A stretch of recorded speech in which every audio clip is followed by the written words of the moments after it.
Assalamualaikum warahmatullahi wabarakatuh.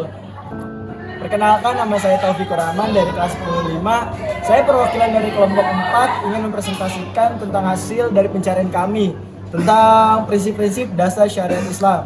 Yang pertama, menjaga jiwa atau hifzun nafsi.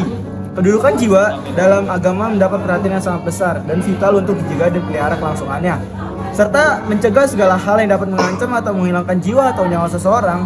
Bahkan untuk kepentingan ini, syariat memperbolehkan hal-hal yang sebelumnya dilarang pada saat seorang mengalami kondisi darurat, seperti orang yang tersesat di hutan dan menderita kelaparan yang parah, namun ia tidak menjumpai makanan apapun selain bangkai.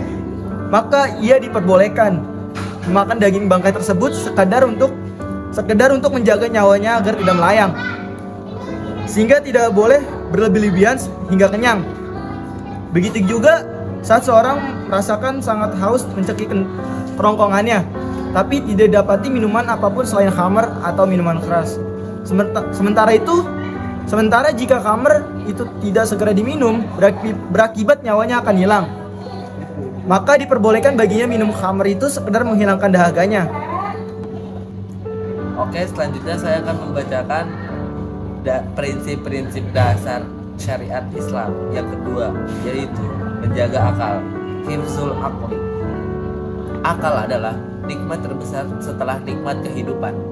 Dengan akal itulah seorang dapat memisahkan dan memilih mana yang baik dan bermanfaat serta mana yang merusak dan merugikan.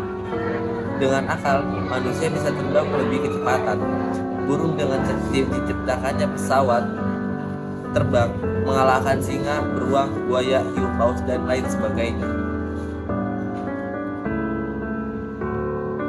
Yang kekuatannya dan ukurannya tubuhnya jauh lebih besar daripada manusia.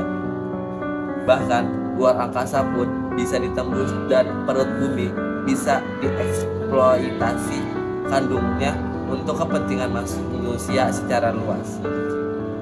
Akal ini pula yang dapat mengantarkan manusia menemukan kebenaran serta menjemput hidayah.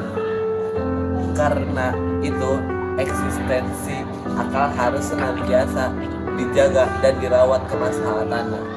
Untuk tujuan inilah, maka syariat mewajibkan umat Islam untuk menuntut ilmu, mengajurkan untuk banyak berpikir bagi kebaikan diri, keluarga, agama, bangsa, dan negara.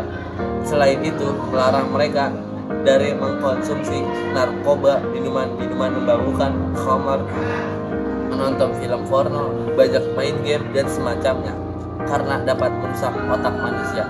Sekian, terima kasih.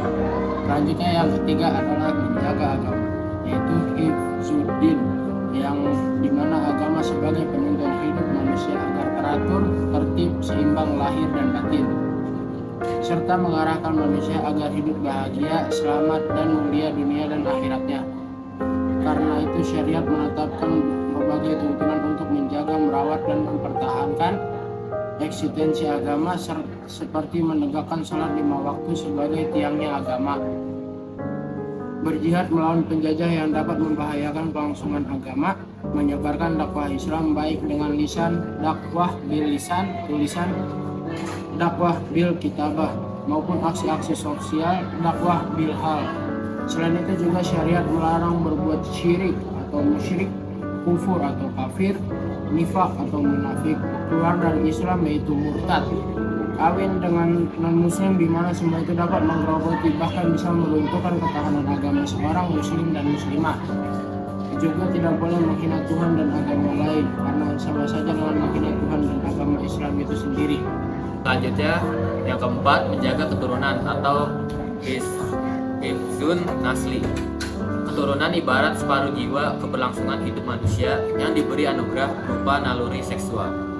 Dengan berketurunan, manusia akan dapat melanjutkan tugas kekhalifahannya untuk memakmurkan bumi dengan berbagai hal yang bermanfaat bagi sesama sesuai dengan tuntunan ilahiyah.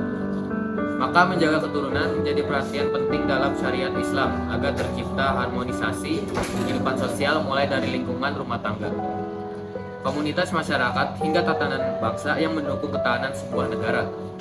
Untuk tujuan itu, maka Islam mengatur sistem pemeliharaan keturunan berupa disyariatkannya pernikahan agar naluri seksual dapat tersalurkan secara sah dan halal, serta reproduksi manusia dapat terjaga kemaslahatannya dengan melahirkan keturunan yang baik, saleh dan salehah. Begitu pula Islam melarang perzinahan dan penyimpangan seksual lainnya yang dapat merusakkan kemaslahatan keturunan, serta mencegah penyebaran penyakit kelamin akibat penyimpangan seksual. Jika tidak dicegah, maka tentu saja akan mengganggu kesehatan dan kenyamanan hidup bermasyarakat. Selain itu, juga ditetapkannya pelarangan aborsi, vasektomi, dan tubektomi tanpa alasan yang dibenarkan, disebabkan perbuatan-perbuatan tersebut terkategorikan upaya pemutusan keturunan. Selanjutnya yang kelima, menjaga harta atau hifzul ma'al.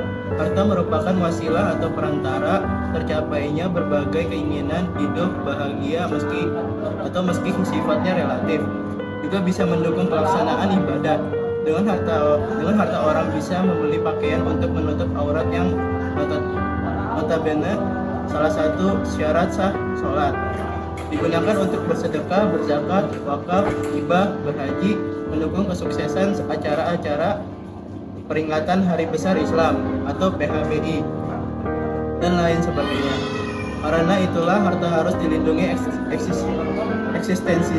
eksistensinya karena bisa mendukung tegaknya atau suksesnya perjuangan agama.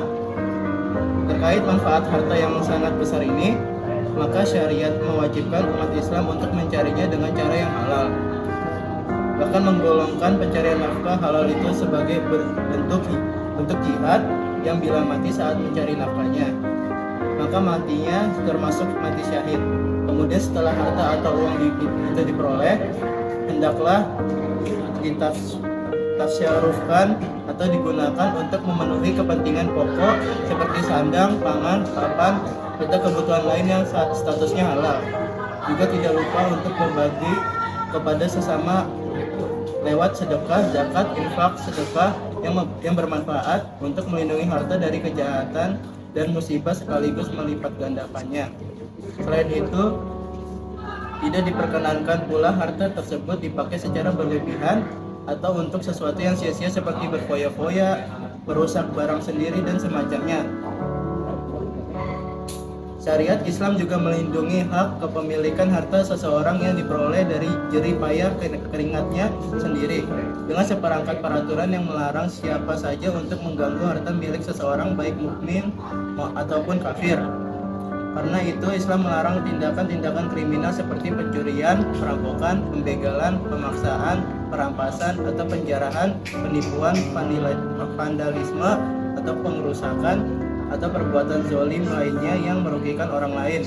Dan prinsip-prinsip dasar Islam dari kelompok kami. Wassalamualaikum Warahmatullahi wabarakatuh.